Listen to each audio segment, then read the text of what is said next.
मकर संक्रांति 2026 एकादशी के साथ खाटू श्याम जी का विशेष आशीर्वाद संदेश। आज का दिन साधारण नहीं है। आज मकर संक्रांति और एकादशी एक ही दिन आई है। ऐसा संयोग बहुत कम बनता है और यह दिन ईश्वर की विशेष कृपा का संकेत होता है। आज से सूर्य उत्तरायण होते हैं, अर्थात सूर्य दक्षिण से उत्तर की ओर बढ़ने लगते हैं। इसे प्रकाश, नई दिशा और सकारात्मक शुरुआत का समय माना जाता है। इसीलिए आज किया गया व्रत, जप और दान अधिक फल देने वाला माना जाता है।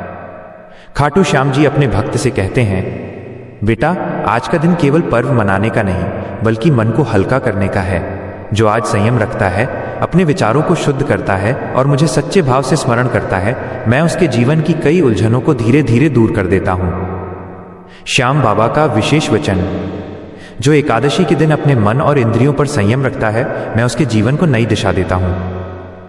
मकर संक्रांति पर एकादशी व्रत आज क्या नहीं करना चाहिए?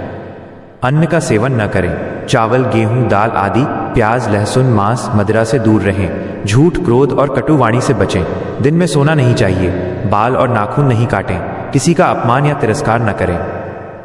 आज क्या करना शुभ माना जाता है?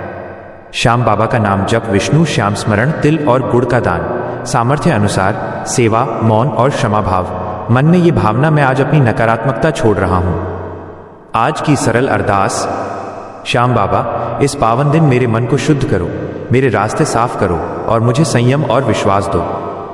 आज का विश्वास, मकर संक्रांति नई शुरुआत का संकेत है और एकादशी उस शुरुआत को सही दिशा देने का अवसर।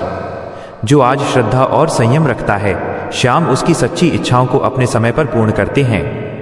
श्रद्धा से लिखो, जय श्री श्याम। जय श्री श्याम।